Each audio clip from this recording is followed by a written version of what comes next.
There's no place to escape to. This is the last podcast. On the left. That's when the cannibalism started. What was that?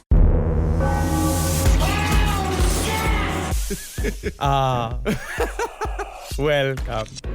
14 million years in the past seems to pass so fast. I am Ananda. I was the High Treasurer of Lemuria.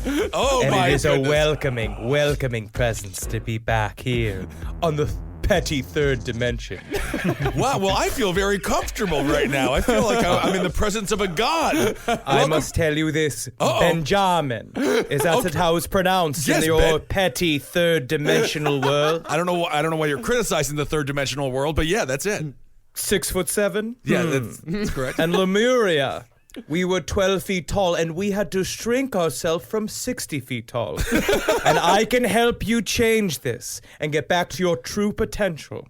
And all you have to do is go to MLSproductions.com and spend $39.95 on my new crystal set that you can rub on your swollen knees and your thick, knobby shins filled with They these are, blood they are. clots. Yes. We will get rid of All right, them. welcome to the last podcast on the left, everybody. I feel like Andy Kaufman. I'm totally cured because of these gems. I am Ben Kitzel. That's Marcus Parks. Hey. We got Henry Zabrowski. Apparently, when you join the third dimension, you get these things called morning boners. Which I hear when you're living with your sister. It is very embarrassing, nay, naughty to do. Leave your bedroom with a full morning. All right, well, a little insight into Henry's life living with Jackie Zabrowski there in Los Angeles. On today's episode...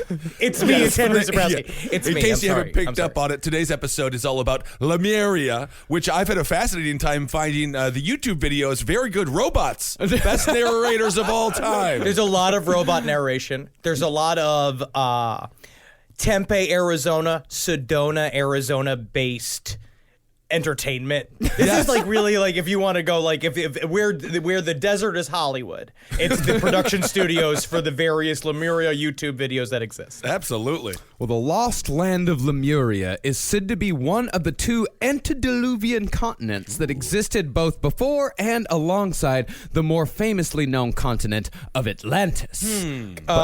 Could you please define antediluvian? Antediluvian. Antediluvian means before the Great Flood. There you go, Henry. It means before the Great Flood. Thank you so much. Oh, you mean where like how my mat is dry before I get into the bathtub? Hello. So Lemuria, it's sort of like, I don't know, it's like St. Paul to the Atlantis, Minneapolis. Is that right? Is there like a little brother syndrome that Lemuria might have? Well, it's actually a little bit more complicated than that. Okay, and we'll get into it. All right. But unlike Atlantis, which was first alluded to in 360 BC by Plato, Lemuria is a fairly modern myth. And that is a big part of the Lemuria story. It's just as much a tale of how a modern myth is created out of nothing as it is the history of three-eyed telepathic beings who breathe through their skin and now communicate telepathically with guys named Fred. Of course. Lots Naturally. Yeah. Why do you even have to say it, Marcus? I already knew all of that. This is a very now what's becoming a tradition at Last Podcast on the Left, which is this is information that is going to make you more difficult to speak to. This is information that is it's horseshit. Honestly, I'm starting to believe. horseshit. I am like literally starting to believe all this stuff, and then at some point it's all going to turn, and you guys are going to be like, "It was a joke, Ben." And you're like, "Well, then why am I wearing garbage bags? If it's all a You joke." with garbage bags, you with the tiara with the big basalt crystal on the top of it. You got a ticket to Tempe. I was told my blood clots were going to be cured. So geographically, Lemuria was 6,000 miles wide and 3,000 miles long. The continent sunk into the ocean between 12 and 25,000 years ago, depending on your source, and sources are plentiful on this one. Because all you got to do is say your source. All you have to do is be vaguely tan. You could be any race. You could be Greek, Italian, and just say you're Mayan.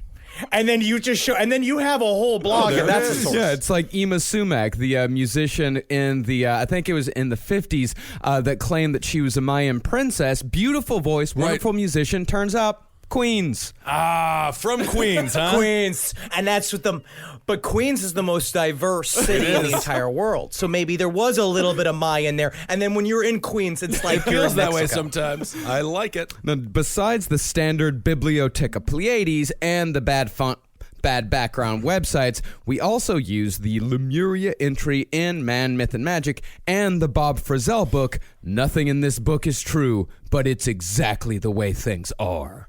I am confused. Hell yeah. But I like that. No, it's true to always hold the two Right. thoughts in your head, right? That reality is reality and reality is an illusion, and let that confuse you all the time to the point that you're a bus I driver. see. Another good outline that I've been using is a book called The Lost Land of Lemuria by Samathi Ramaswamy. And it is a highly intellectual book that he's trying to put a lot of real information in, but it's impossible to get through. And he has this thing called labors of loss, which is what he talks about, why there are so many different types of histories and fascinations put onto lost continents. And it's very interesting, and I will throw tidbits All right, in Henry, there I got to left and right. ask you, percentage-wise, how many of the books that you have read and or purchased are self-published?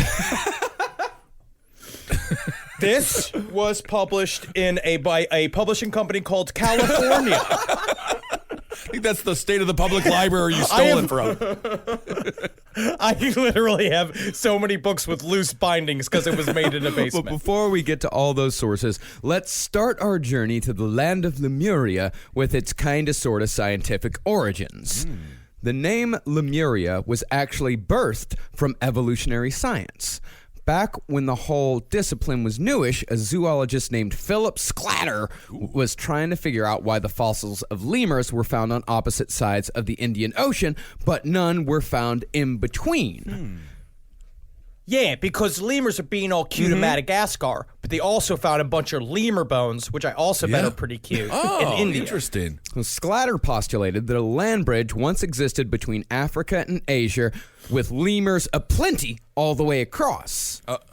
It's so It was cute. That's so cute. All the little lemurs jumping around, and there's so few. There's few other places. I was looking up lemurs. It's hard to find lemurs in other parts of the world. They're just in this little section, and it's so cute. And they make funny little noises, and they play songs like in the movie Interesting. Madagascar. They made it just a bridge for the lemurs. Well, they didn't make a bridge for the lemurs. It's a land not bridge. a- It was a naturally Yeah. occurring bridge. I mean, it was a large. I mean, it wasn't Trampled ground. Yeah, Is it trampled ground? Yes. No, it was just an island. It just was a country. They're just saying land bridge because they're just saying there was land in between India and Now, Madagascar at some do they point. sing They think. when they walk across it? Oh yeah, it's all ding I ding love ding. it. Like it's all of that. It's a lot of shimmying, a lot of lemurs playing bongos. You got a fake lemur king. You got a cute little like lemur lady who's like weirdly sexy. And I don't like that when they do that with Disney cartoons, like the squirrel and the King Arthur one. That's like technically is kind of cute in a weird. I only like it because it messes with your brain so much. And so, Yes. Sclatter, in honor of the creatures who inspired his research, he named this hypothetical land Lemuria. Cool. Well, it's so much better than Stinky Tiny Monkey Bridge, which is what originally he wanted to call It's a it. little long. Can And you it's- shorten it at all? Can you shorten it? Now, when this theory was put forth in 1864, it wasn't implausible or even stupid. It was actually a pretty good idea with the information they had at the time. But, as we all know, the most likely reason for the separating of the lemurs was continental drift. Also because they thought that the roads were paved with cheese in India. The problem is, continental drift as a scientific concept wasn't established until 1912. That means there was a full 40 years in between that people could plug in whatever wacky bullshit they wanted into the theory of Lemuria. And we're going to see that that's a main theme in the book, The Lost Land of Lemuria, that what they said is what's interesting. I think there's a fascination with lost continents, and we're going to see it again and again, because when you have we have expanded as a race to all corners of the world. There's no mysteries anymore. There's no hidden frontiers anymore. So when you have a really good idea of being like, well, where do we put all of our weird esoteric thought? We'll put it in a fake island that doesn't exist anymore, and we just say it blew up. Yeah, I like it. Well, one of the first people to plug that information in was Hitler's favorite occultist, Madame Helena Blavatsky. She was really trying to play down that tagline. What's that? Hitler's favorite occultist. let's just say a lot of people liked me. Okay, let's just say. And like any good bullshitter, Blavatsky was a genius at inserting just enough science into her beliefs to make it all sound plausible, especially in 1888 when she wrote about all this in her book, The Secret Doctrine. Now, remember, the Secret Doctrine is the basis for all Western occultism that exists, right? It's like all of the tidbits, every single idea of ancient aliens, all of this was kind of buried in this gigantic, rambling book that if you attempt to read, again, you're just going to be stupid afterwards. You're just going to dumber. end up like it's becoming to me. I can't find my keys ever. I'm filled up to my receding hairline with Lemuria facts, and I just can't find the dog shit bags. I'm walking around looking for the dog shit bags. That'll happen. That'll happen. It happens all the That'll time. happen. Blavatsky. Not an attractive last name. Sounds like when John Candy played his sister in Nothing But Trouble. Finish your beer unless you're driving. That's a Nothing But Trouble reference. And guess what? We're bringing that Rotten Tomatoes meter up to 22%. I'm with Jackie We're from doing page 7. a We're gonna talk whole about thing. this. We're doing a change.org petition on page 7. That's our celebrity and entertainment show to bring the Rotten Tomatoes score of Nothing But Trouble from 8% to 22%. John Candy plays 4 characters. That's what we're asking. Come on. He plays 2 characters. worth Dan it. Aykroyd plays 2 characters. Who's Bobo and Dobo? Or But whatever? Bobo Aykroyd- and Lil Devil. Well, Dan Aykroyd plays Bobo. I can't remember the guy that played Lil Devil. All right, I'm sorry. He's lost to the The sands other of time. guy, the other guy was just some guy that was the only other movie he was in was Ghostbusters, and he played a bit part in that. And then I do believe. All he right. committed suicide. really? Yeah. 22% Rotten Tomatoes. Get that number up there in honor of the guy who played, what was it, Little Devil? Lil Devil. Little Devil. And back to Blavatsky and the Nazis and all this pseudoscientific bullshit. By extension, the Nazis took all this shit a step further. Hitler just didn't spend a lot of time in his speeches talking about the egg-laying hermaphrodites, who we'll get to later. Do you think he crossed it out of every speech? He was just like, I'm going I to work said it it again. This is off message. Off message. Wait a second. Can we say the Jews lay the eggs? No, Hitler. No, I mean, Adolf. It's a fun idea. We all agree it's a fun idea, don't we? Well, so if you'll remember from our Nazi occult episodes, Blavatsky had quite a bit to say about the so-called root races. The first was composed of etheric energy, naturally called the astral etheric race. They would reproduce by dividing, like amoeba. Also called the Polarians. And they were soft, and they could take the shape of any animal that they liked. And they did that as a hobby. And all of this is real. And not just made up. Wow. I think I would be a hedgehog. You could be. I could see that because you're prickly on the outside, but on the inside you're soft and vulnerable. You got a soft belly. That's very true. Well, from the astral etheric race came the Hyperboreans. Hyperboreans. We had a long argument about this on the phone yesterday. Okay. It's Hyperboreans. Hyperboreans. It's Hyperboreans. Hyperboreans. You're saying Hyperboreans. Hyperboreans. What are you saying, Henry? Hyperboreans. Marcus, don't get mad at me. I think technically Henry is because it's the O. No, well, And you know what? You know what you get for that? I get a full titty slap. A full titty slap. Congratulations to myself. Well, the Hyperboreans lived in the cold climate areas of Earth like Greenland, Iceland, Scandinavia, and northern Canada. Now, remember, when they talk about the root races, the idea is that humankind's have been, like, there was a concept that the Earth was a giant conscious entity, that energies came and sort of seeded by intelligence just from the universe, right? So this is Blavatsky's idea. So we went through these root stages, and basically this is about the fate of mankind. We're supposed to get to the 7th race of human, which is then we would truly surpass. We would become truly evolved and be able to jump from Earth and become pure energy. Oh, okay. Well, let's go back to the second race. Let's not get too ahead of ourselves. I'm sorry. Well, when the second race existed, the Earth had not yet tilted on its axis. So therefore, the entire planet was a tropical paradise. Oh. That's kind of fun. But instead of being ethereal, the Hyperboreans were fleshy with golden yellow skin. Yeah. Is it weird? It makes me think of a sunchoke. And I like them. Well, they called themselves the Kimpersia, and they reproduced more like plants through budding. Okay, that's so not as fun as the other ones. Not as fun. Well, it might be more fun. Budding sounds better than dividing. Well, they hadn't invented fucking yet. And that brings us to the third race, Lemurians. Ooh.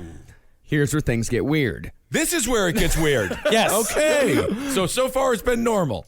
At first, the Lemurians were just beings of jelly, but they eventually... Jelly. I love that. Jelly. Oh, stop dipping your crackers in me. It's like, you are a bean of jelly. I will dip my cracker in you. That would be fucking. You just like show your loose skin. You and I both have the bottom loose skin, and you just go like, "Come dip your crackers in my jelly," and they have to say yes because they're celebrating us. That's right. Well, they eventually morphed into something much more solid. According to CrystalLinks.com, Blavatsky believed that the first Lemurians were ape-like egg-laying hermaphrodites who communicated by mental telepathy through a literal third eye. And they also had an eye on the back of their heads that could see the future. That's kind of strange. That's cool, though. All real. Yeah, 4 eyes. Yeah. And eventually they developed into more acceptable-looking human-like characters after they separated the sexes, which led to sex due to their constant desire to be hermaphrodites again, which led to their downfall. Now, this seems to be where Blavatsky's interpretations of Lemuria ends. And of course, she continued with the Atlanteans as the fourth race and the Aryans as the fifth, giving the Nazis their dumb shit nerdy background story that always seems to stop just short of the three-eyed apes. But that was by no means the last interpretation of Sclatter's scientific theory. 2 years before Blavatsky, a different theory using a different name for the continent was put forth by an archaeologist named Augustus Le Plongeon. Plongeon! It doesn't mean, it means August the Plunger.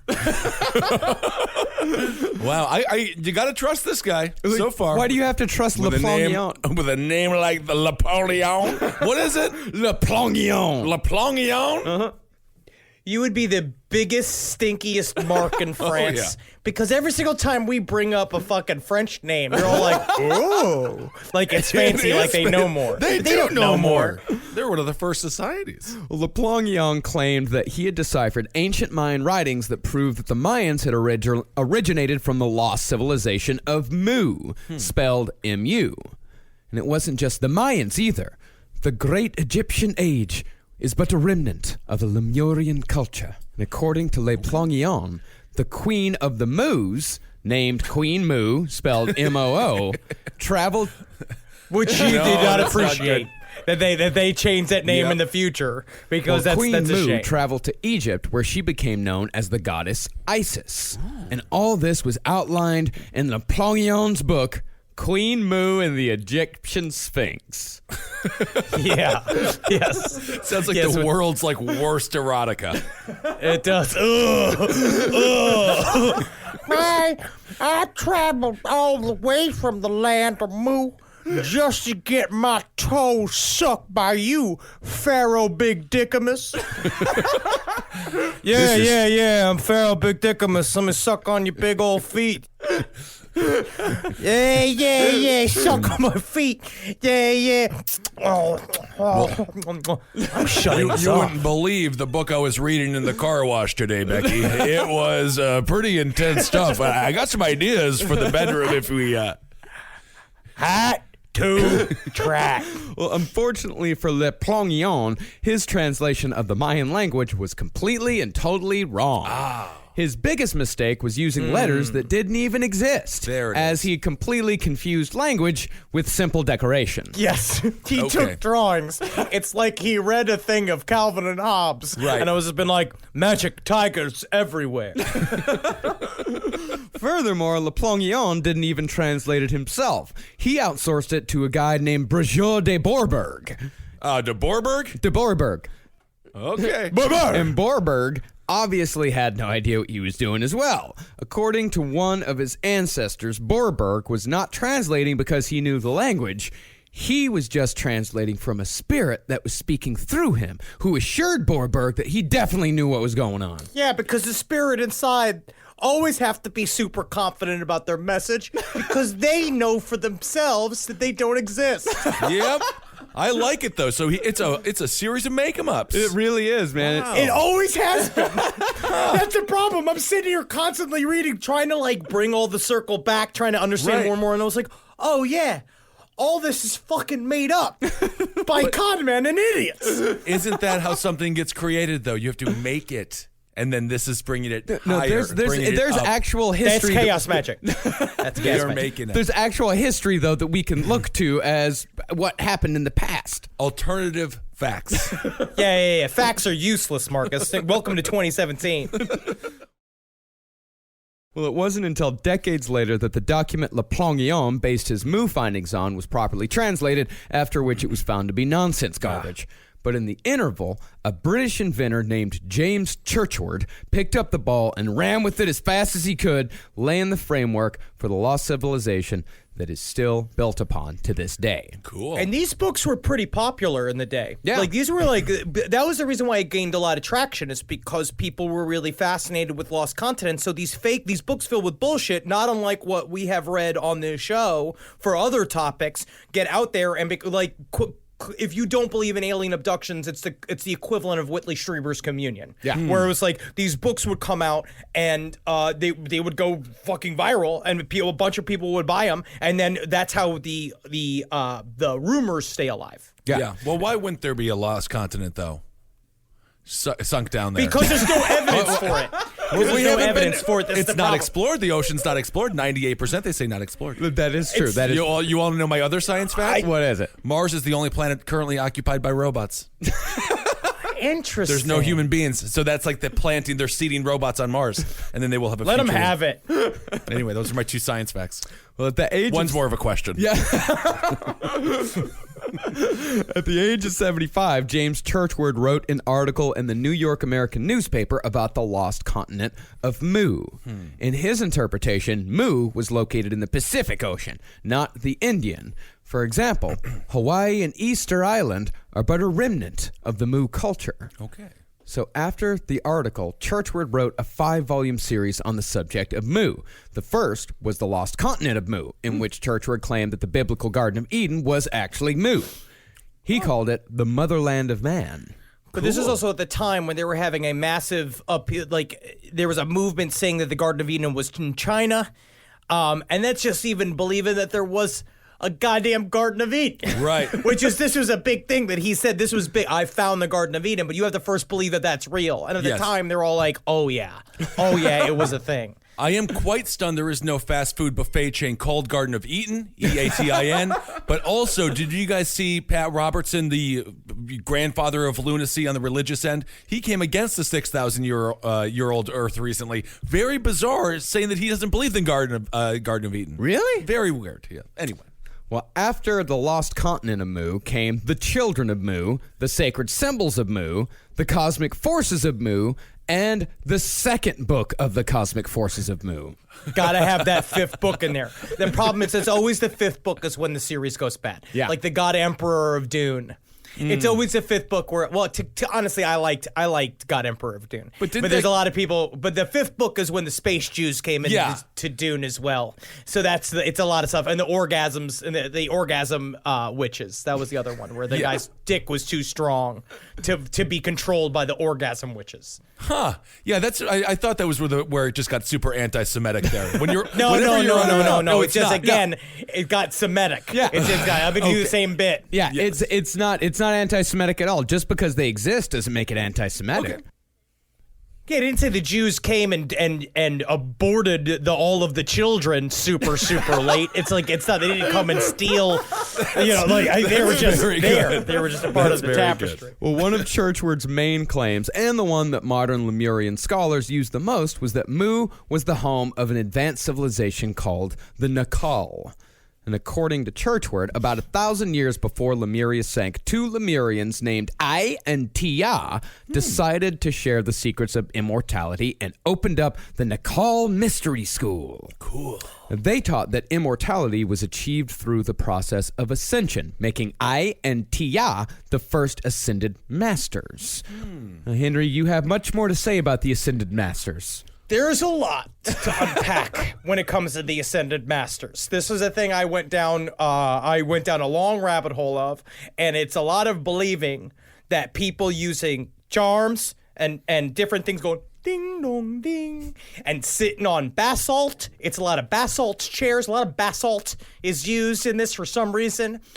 Portable atomic accelerators that they're also called. They sit on a box that they call the portable atomic accelerator, and they talk to alien intelligences that tell them information about the past.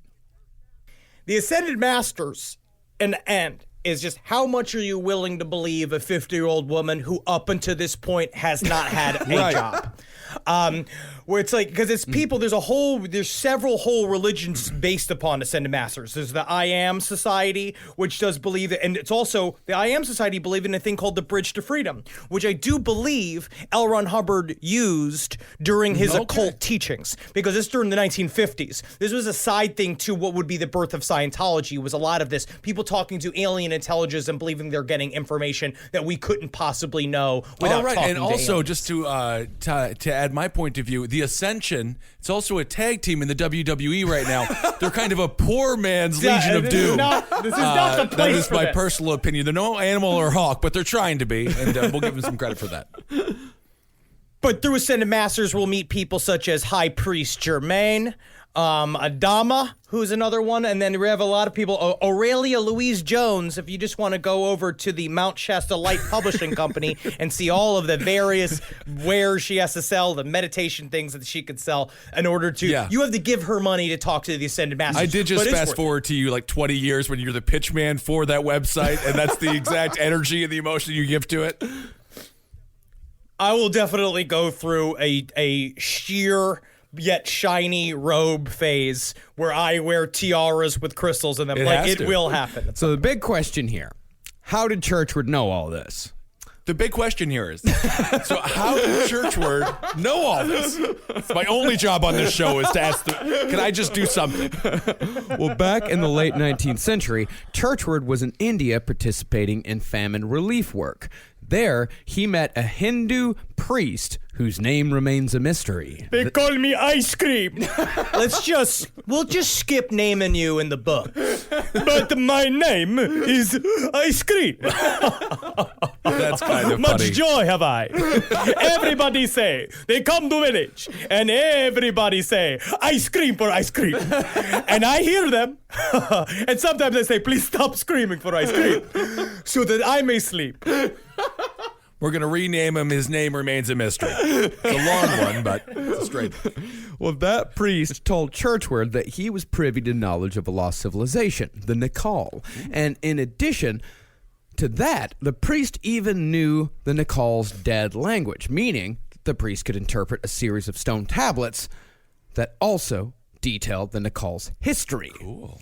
Now, at first, the priest had no desire to share the information with Churchward. No, you get no. No, I certainly won't show it to you, Mr. Churchward. Never, ever.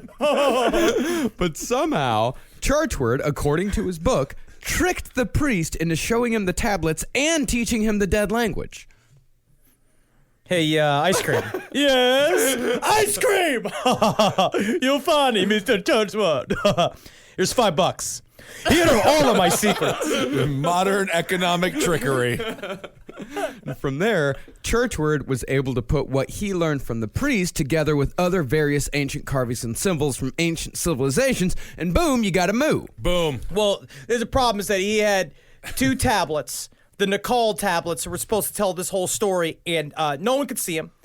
And they were put in a basement that no other white man was ever allowed to go into. And so they were kept separate always. And so we just made sure, I mean, and this is just about trusting the work that Churchward did. And I think that in the end, we're doing him a disservice by not trusting him. I'm trusting him. I also just imagined, my wife giving birth to our first child, and then the doctor saying, "Boom, you gotta moo," and I punched the doctor in his face.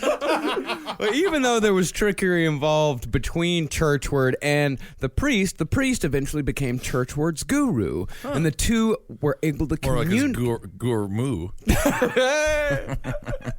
I'm gonna go. fuck outta here. I'm gonna go eat at this new place called Garden of Eden. You're not helping the audience understand. Well, eventually the two were able to communicate with each other using what Churchward called, quote, cosmic telegraphy. Like how the mice talk to each other in Fievel Goes West. It's another Fievel reference for I me love for Fievel. some reason. Love Fievel. Well, the priest and Churchward, they had adventures together. They would travel back in time together to visit previous incarnations of themselves. Yeah, that's kind of cute. It's like the high school episodes of a sitcom in like a third season when they go back and they all have afros. Yeah, that's true. Like when Monica would go back and visit herself when she was overweight. Yeah. Remember that? I remember that. But why would you want to go back and visit yourself? Isn't that that's a little self-centered? Well, you're isn't not it? visiting yourself, you're visiting previous incarnations of yourself. So it is yourself, but also not yourself. Yeah, back when you were like the dopiest giraffe of the Every day. tribe, or I'll back never when you forget. were the drunkest shaman Every day. in the village. I'll never you know? forget the day I realized I was too tall for society. I scraped the top of my head on the bottom of a stop sign. And I swear to God, I was bald at the time because we all shaved our heads for football in 7th grade. And I had a streak of blood and scar. And I was like, I'm not meant for the world. And then I realized I can't walk underneath stop signs. Why do I also feel that the entire Lemuria saga up to this point, which Churchward was just one of the subjects at one of, like, you know how they do like the torture sessions at the end of Impractical Jokers? That it was just the Nicole brothers version of Impractical Jokers, where he had the three brothers on the other side, like watching through a television, just going like, okay, now tell them that they were fucking blobs that didn't know how to fuck yet. He has to keep a straight face. Okay, now lick the hot dog and try to sell it to him. Lick the hot dog in front of him, and and then try to sell it to him. Try to sell it. Those guys are actually very sweet. The I love Impractical them. Joker guys are great. That is my guiltiest pleasure. So we can all agree that Moo is a pretty fucking goofy name for a lost civilization, right? Sure. Yeah. Well, mystics agreed, and by the mid-20th century, those people, specifically Edgar Casey, began to once again refer to it as Lemuria, conveniently ignoring that the origin of the name was owed to that adorable prosimian called the lemur. Wow. We should have given some I credit back to the agree. lemurs.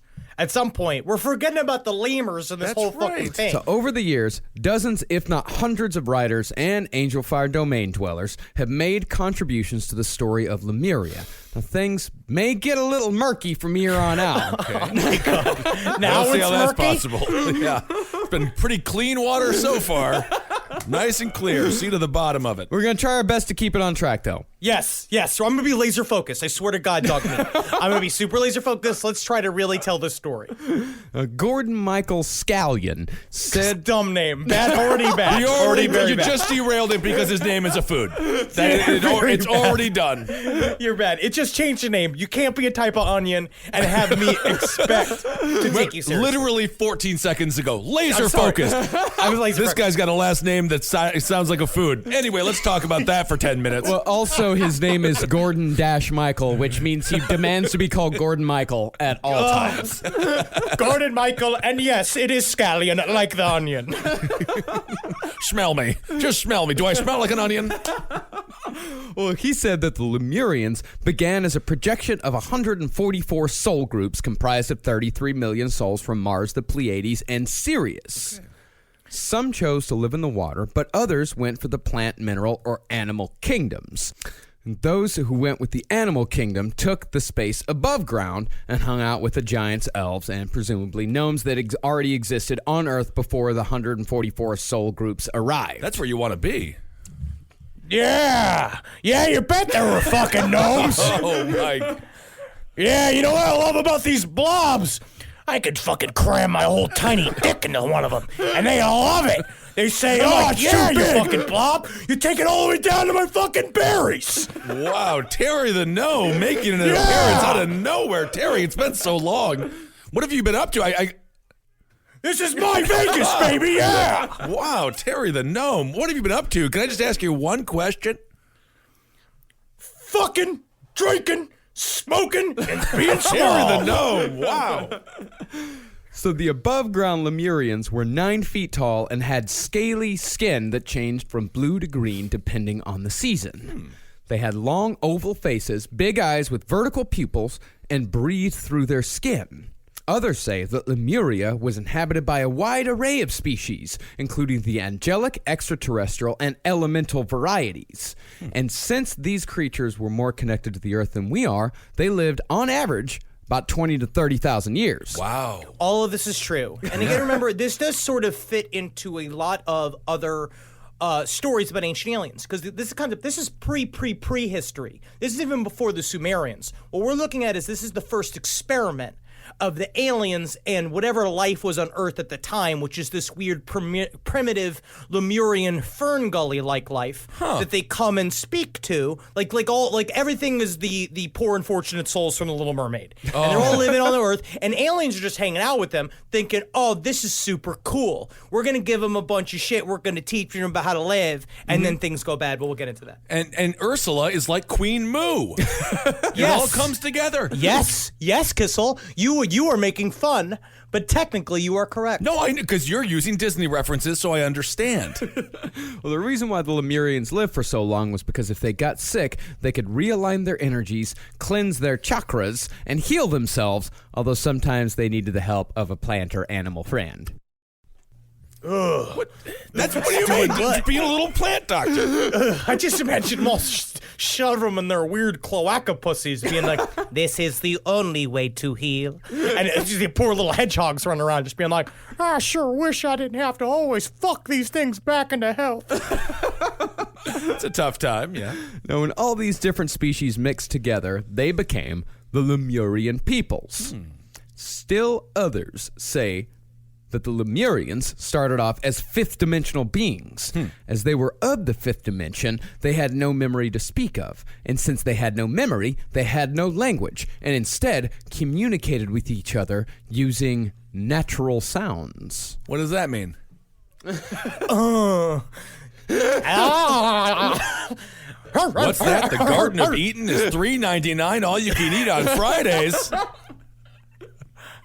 Well, eventually they did develop a language, and YouTube is full of people who know how to channel it. yeah, it's easy, Marcus. You just have to fucking have a moment. If we weren't so stressed out all the time and constantly working, we too could learn how to contact Lemuria. All right. That is true. Now, here is an example of the Lemurian language called Solara Maru, as it was spoken thousands upon thousands of years ago. If you can't tell, she's a woman wearing a vest. Just so you know, she's wearing a vest. Not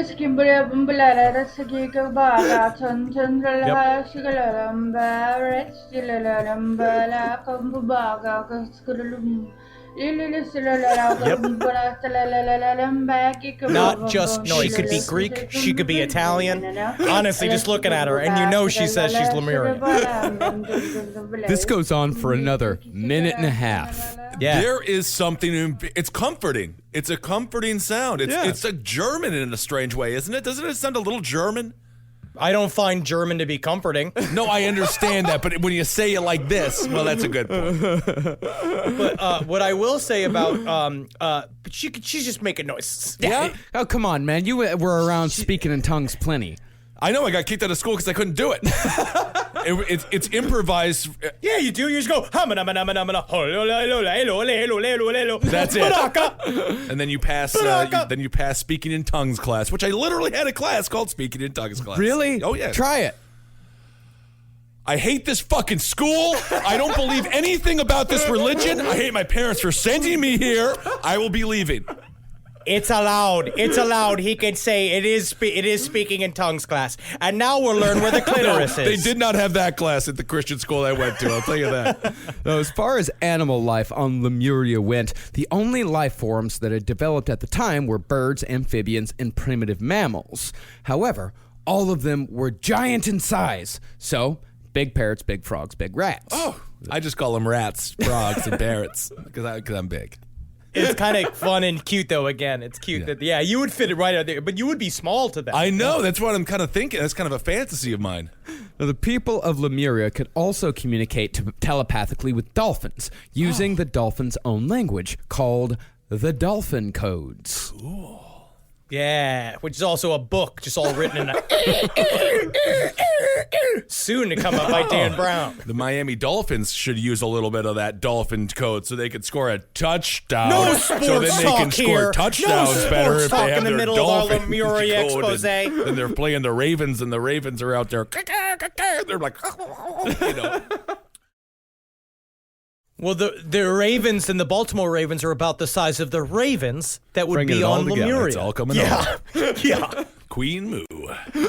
Now, these guys were also equipped with what is known as a Kunda buffer. A Kunda buffer, according to Gnostic Esoteric Study Workaids.blogspot.com, was a physical organ located on the human coccyx. Really? Coccyx. My favorite part of the body. Now, Henry, what exactly does a Kunda buffer do? Thank you for throwing it to me, dog me. I would say the Kunda buffer was in the coccyx, and what it did was the Lemurian priest scientists, which may or may not have been, once the Lemurians got solid, there's a lot of talk that the priests/scientists/rulers of Lemuria were actually aliens that were helping them become solid. So one thing that they did was they put a Kunda buffer into their bodies, and what the Kunda buffer would do is they knew at any point they could release their physical form and join with Nirvana, join with the everlasting peace and paradise that is the spiritual realm. But a part of what they had to do in order to reach them up to the level philosophically and spiritually where they needed to properly inhabit the spirit realm, they had to make them obsessed with the material world, which is what the Kunda buffer did. It was a blobule in you that made you like TV, that made you like the circus, all the other stuff like that, make you like iTunes, all that kind of shit. Interesting. It's a blinder, maybe. Well, unfortunately, all good things must come to an end, and Lemuria was no different. Oh, Because this is paradise, right? This was, again, lemurs are everywhere. Terry the Gnome is up inside of a big, like, weird amoeba-like character. Giant parrots. It's a lot of, like, bum-ba-da-bum-bum. There's a lot. I still use Little Mermaid, but I imagine it all just sounds like the Little Mermaid. It's just, like, fun and dancing and shit. But the problem is that with the Kunda buffers, it got them too into the fucking physical stuff that they like, material goods, and that's what punished them in the end. Well, that's one theory as to why things ended. And there are plenty of different theories as to how and why the entire continent of Lemuria disappeared forever. But most of them have to do with Lemuria's biggest rival, Atlantis. Oh. Yeah, this is like the rich kid camp versus fat kid camp. Technically, Fat Kid Camp more fun, I'm going to say. Always. Yeah. Now, Lemuria was in the Pacific, west side, and Atlantis was in the Atlantic, east side. Tupac versus Biggie. This is going on since the beginning. And even today, there are Atlantis people and Lemuria people, and they absolutely hate each other. The Atlantis and Lemuria divide is for people that are broken, that can't, and it's really just about what you Google first. If you look up Lemuria tales, you get a bunch of people saying Atlantis is the source of the problems, which is the reason why the destruction of Lemuria happened. If you say Atlantis fables and tales, it says Lemuria is the source of the problem. All they cared about was material goods. I see. All All right.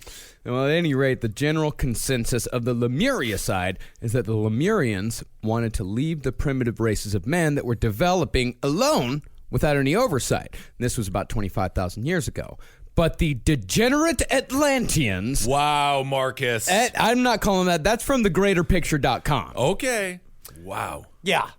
There's a lot of research that went into this episode. I see all the research, yes. Well, they thought that it was their job to rule over all, as they believed themselves to be superior. Atlantis knows best, if you will.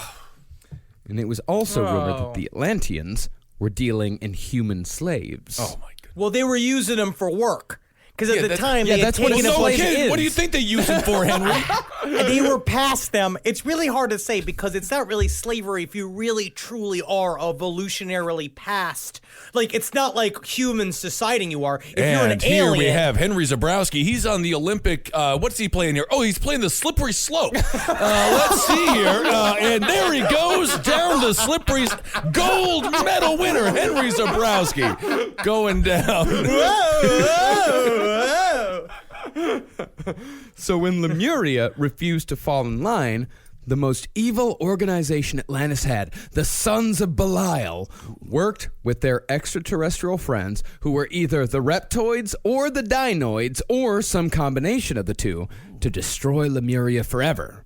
and that's important to understand, is that the Pleiadians were the ones mixing up with the Lemurians, but the reptilians were on Atlantis. Okay. And there's a part of it, and they're also deciding whether or not, the other problem is there's a lot of talk about whether or not Lemuria and Atlantis were actually a part of the same network, and if they were different city-states of a one giant country, or if they were entirely separate.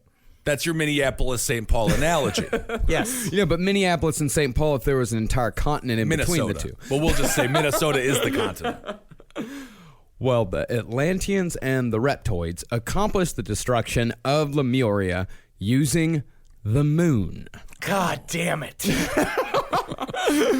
Specifically, they accomplished this using Earth's second moon, as at the time, Earth had two moons. Oh. Malbec. Which is what it was Malbec. called. No, Malbec's something totally different. Malbec was a planet in the solar system You're that right. was destroyed Between and Jupiter and Mars. is now the asteroid belt. Yes. Well, this episode's making me want to drink some Malbec.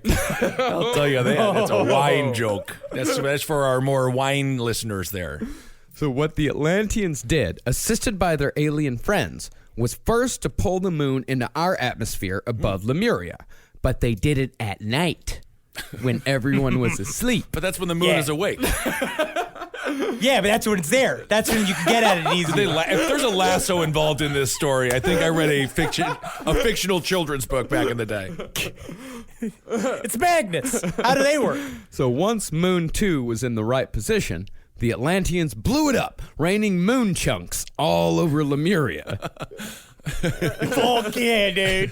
That's how you fucking do SIP, dude, man. Moon Fucking chunks, moon man. chunks, bro. So the ensuing earthquakes caused by these moon chunks ignited Lemuria's underground gas fields, which caused more earthquakes and volcano eruptions and so on and so forth, which caused the entire continent to sink into the Pacific or Indian Ocean, depending on what you believe.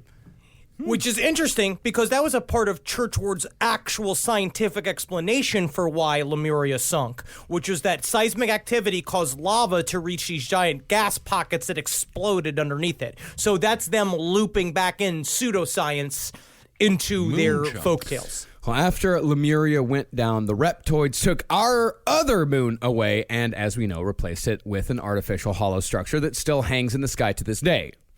I did not know that. Yes. You did not. So of you course. didn't pay any fucking attention during our Hollow Moon episode. I actually don't. I put cotton balls in the headphones, and it's all a lie. I'm listening to AM talk radio right now. Yeah, Rush Limbaugh has a lot to say right Listen now. to Steve Winwood. Well, there is, of course, another story when it comes to the destruction of Lemuria. The other story, according to TheMindUnleashed.com, starts about 14,000 years ago. According to them, the high priest of Lemuria got privy to some information that a great cataclysm was coming, namely the Great Flood of Yore. And by about to come, I mean within the following 2,000 to 3,000 years, give or take. They had plenty of time. Okay. To tell everybody, but they didn't.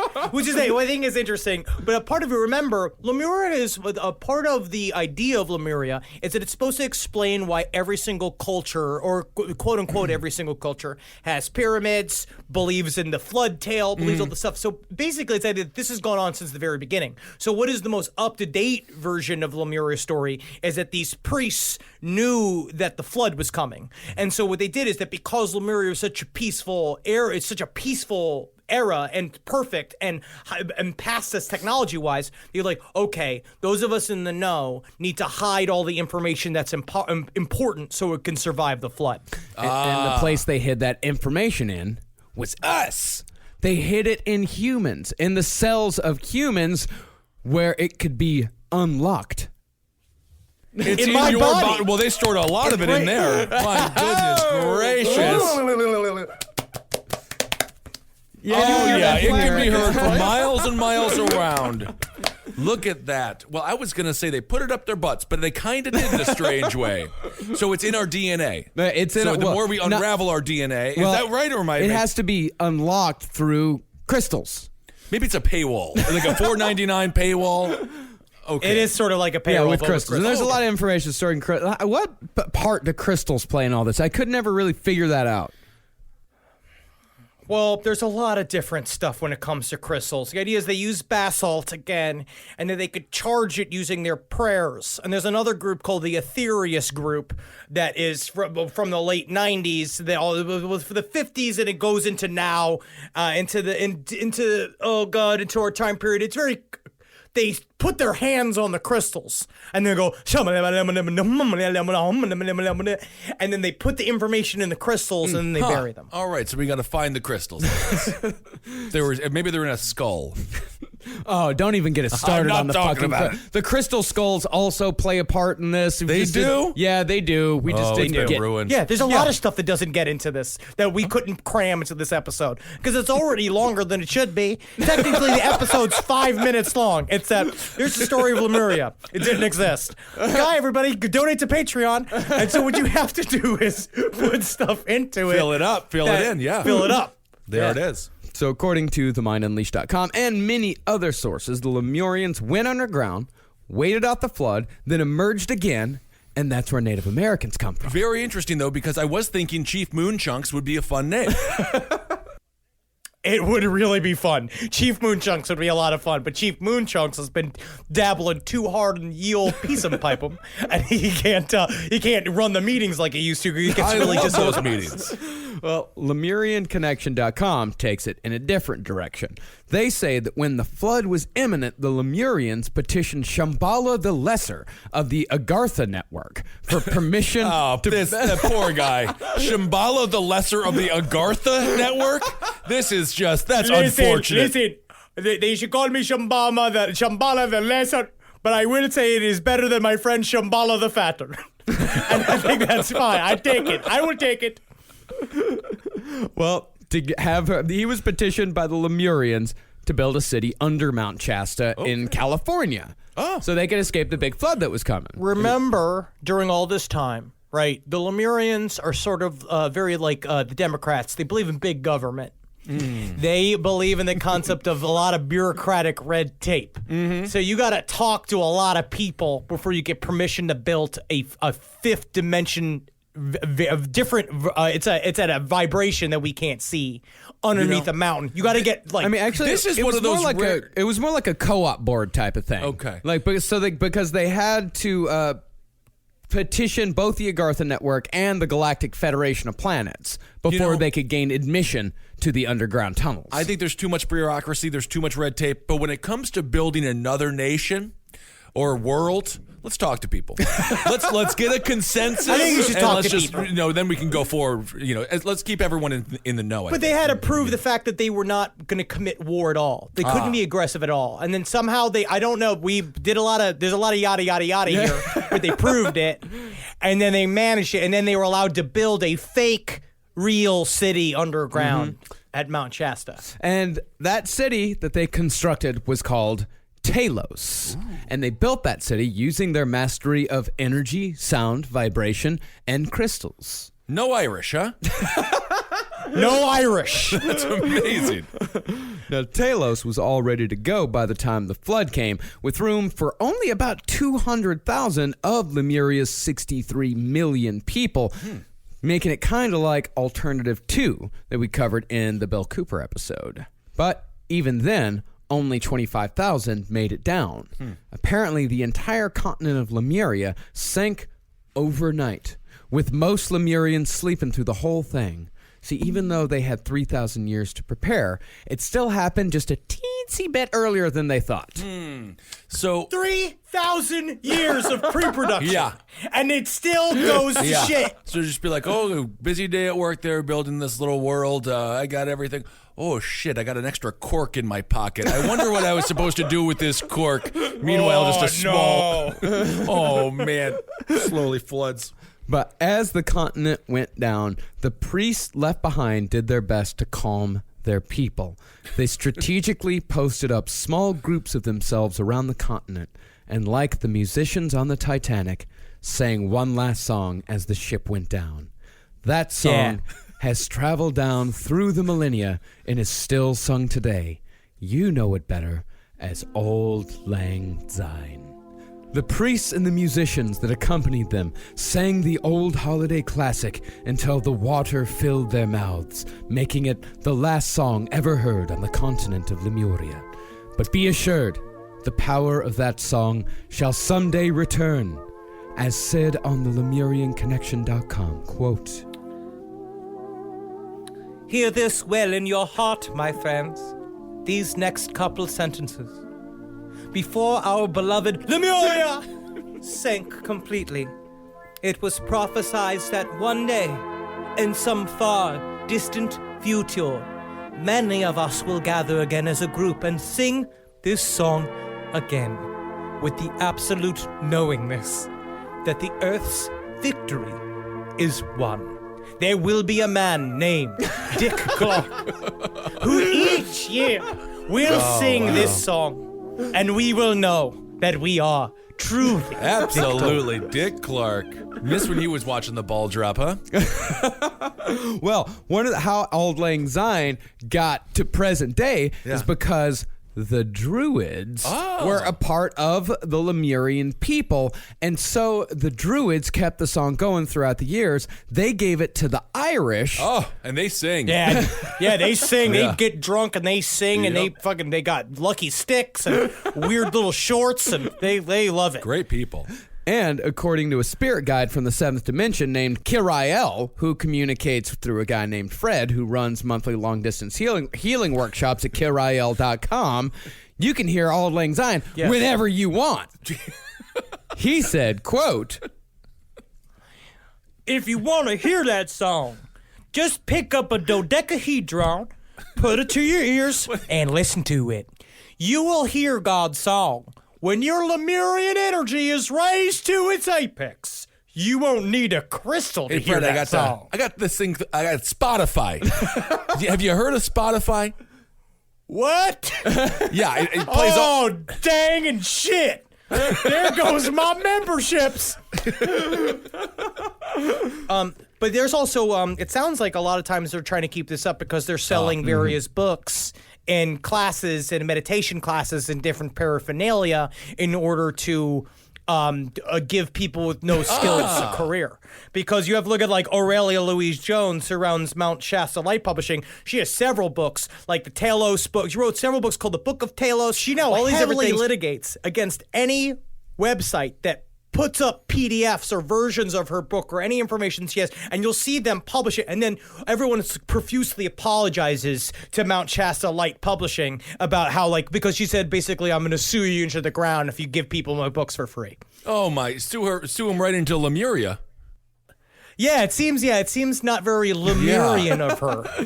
One of those other people is Amber Wolf PhD, who can be found at amberwolfphd.com. Is she a PhD? I don't know. Okay. It's in her website. All right. It's put in her website, and if she did in fact go to 12 years of school to be a PhD in horseshit, she deserves that degree and should put it in the URL of her website. She's a PhD. Well, Amber also goes as Meleha, the, quote, last Lemurian priestess. Actually, it's the last Lemurian doctor priestess. Amber's racket is to convince people that they are in fact already Lemurian, but that can only be unlocked using her products and services. This is what she writes on her website. If you wonder, was I Lemurian? Your question is answered in the asking.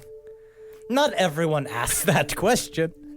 There are millions of people who have no inkling of any past lives, never mind lives as specific as Lemurian. Turn your question into an empowered statement. I was Lemurian. And you have a profound opportunity to explore the richness of your Lemurian akasha. In other words, you wouldn't be asking if the answer wasn't already there, waiting. Am I Lemurian? Of course, old soul. Man, do you want a powerful vacuum that really sucks up all the dust? Yeah. Then you might be an Amway customer. Isn't that brilliant? But just say, I will buy a powerful vacuum that sucks up all the dust. People are very scared right now and very sad. Yeah. And it's very comforting to hear you immediately belong to a group. Yeah. And Yes. it's not like the Crips where you got to get beaten. No. All you got to do is just pay money. You know what I mean? It's like a cult, but a cult light. And then you probably get your pussy eaten every once in a while by a guy named Daryl that looks like everyone's stepfather. Something must be going on in there. Who knows? And also, it's not that expensive. Like We're talking $40 here, No, $50 like, bucks. $15. You know, Okay. you can buy Amber Wolf PhD's Lemurian codes for activation card deck, which are, according to a website, are programmed through the crystalline Merkaba to connect the physical points on the body where the information of the star temple is stored, waiting to evoke akashic memory. Okay. Yeah, that's 15 $15. It sounds a little complicated to do your own, but luckily Amber also offers regular Lemurian codes live activation seminars in Hawaii, where she lives. And even then, That sounds really nice. it sounds really nice, and it's only like $50. All right. Like, it's not huge. And you know, if you want to try it, the next one is this December 19th from 3 to 5:30 p.m. It only takes you 2.5 hours? That's all this takes? That's it. Zip, zap, zop. You got it. It's easy. Wow. And it's part of a 3-day conference or 7-day extended retreat called Return to Lemuria. Ooh, let's go. Now, you know, we just barely. I would, first of all, us on the beach with all these people. Oh, I it'd be think would be phenomenal. amazing. Yes. I think it would be a lot of fun to go hang out with these people. I think they get good and drunk. I think Yep. it's a funny crowd. There's a lot to unpack here, and we skipped a lot of stuff, unfortunately, which is really even sad if you think about how much stuff there. It's very complicated. But I do think that it's important to question the beginning. There is a prehistory. There are a lot of stuff. So what we're talking about, so remember that this is all the Silmarillion, right, of the planet Earth. All of this is the pre-story before the actual ancient alien story of Sumeria. So all of this is just stuff that's cool to know. It's like, oh, you like ancient aliens? Then you better read. It's like an Amazon recommendation of stuff to read further that can I'm not just sure- confuse you and make I'm you not kind of sure upset. if it's cool to know. You know, it's not like rock and roll history, or you know, you're not learning a lot about like. If you want to bang out any woman or man alone in an Applebee's bar in Sacramento, California, that's how you do it. I mean, I Applebee's swear is to God, it's advertising like, $1 Long Island iced teas every Friday in December. So they're just Oh waiting my for God. a lawsuit. Whatever brilliant general manager came up with that disgusting idea. Oh my God. But yes, in that world, that this after $3 worth of Long Island iced teas, maybe this conversation works. Oh, there has to be a limit. There has to be. It cannot be One. unlimited $1 Long Island. That's what they're information selling. society sells. The information's right there to be learned. You just gotta just go. I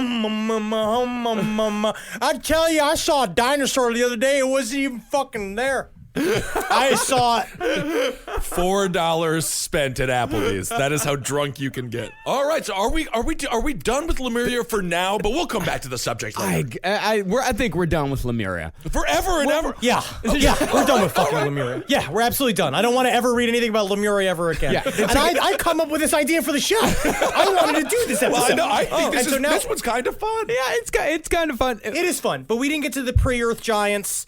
We didn't get to space Jews. There's a lot of stuff in there because technically we could do Atlantis. Atlantis has a whole other subsect of bullshit that technically takes place after Lemuria. All right. Yeah, we didn't even get into like the what happened, why the destruction of Lemuria is related to the destruction of Atlantis. This is what I'm saying. We've got to do another episode. And like the eight sectors of Atlantis and how they didn't distribute the Lemurian priest Why correctly. did they?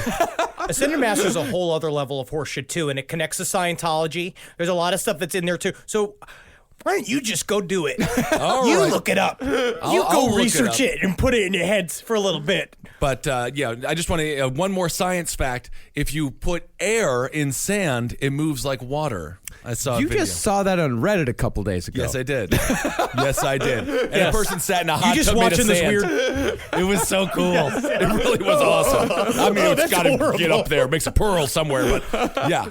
Yeah, you would careful. look like one of those big sandworms from Dune, Yeah. just filled with beer. Well, cork it up. You don't want to get any, But anyway, all right. Well, great episode. Very fun stuff. What do we want to do here? We want to thank everyone for Patreon. Of course, yeah. Thank you so much for everyone that gave. Patreon.com/lastpodcast on the left. If you want to contribute to the show, we appreciate each and every one of you that gave, right. no matter how much or how little. Thank you so much. We absolutely appreciate it. We love you with all of our hearts. And also, in the holiday spirit, we got a T-shirt out right now. Yeah. It's, what is it? Represent.com. /Hail Satan. /Hail Satan. It doesn't have to say Hail Satan. We have one that says it, one that doesn't, but it's a really cool looking Santa Claus, maybe more of a Krampus. It's satanic Santa Claus. It's a yeah. satanic Santa Claus. Yeah, It's yeah, a satanic Santa Claus. It's more like Satan with a Santa Claus hat. Yep, so check out that shirt. Get out there and buy it. That's limited time only.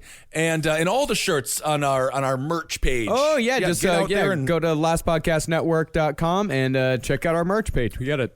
We've actually got a lot of new shirts. Yep. We've got individual shirts now. We've got, if you want a Ben shirt, you can get a Ben shirt. If Yep. you want a me shirt, you can get a me shirt. If you want a Henry shirt, you can get a Henry shirt. And you can get all. Get him a Henry shirt. Yep, or just get all three for the whole family.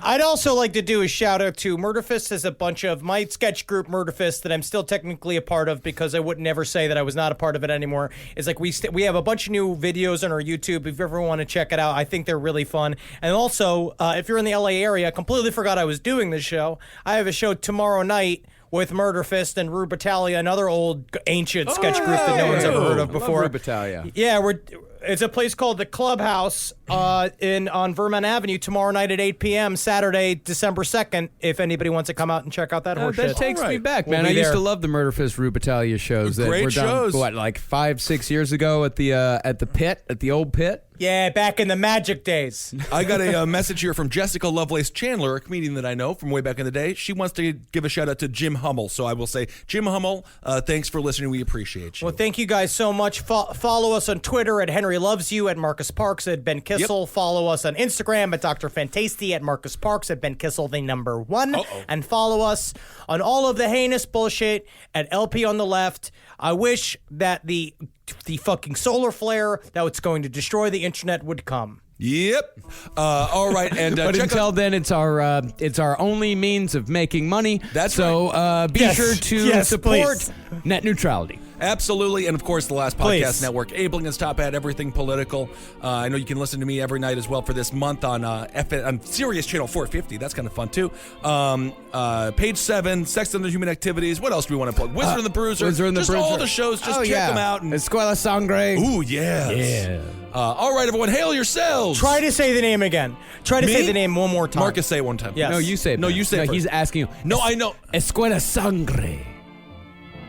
Garden of Eden, $3.99 Friday is all you can That's eat. going to be your chain. That's going to be your Chuck Berry like chain of foods. I don't think that's like the when you're in your 50s. I'm like the Chuck Berry of last podcast. Do you know what Chuck Berry was doing in the bathroom? Yeah, well, Garden of Eden, $3.99 Fridays. Hail yourselves. Hail Satan. Elgin. Hail me, if you would. Magustalations.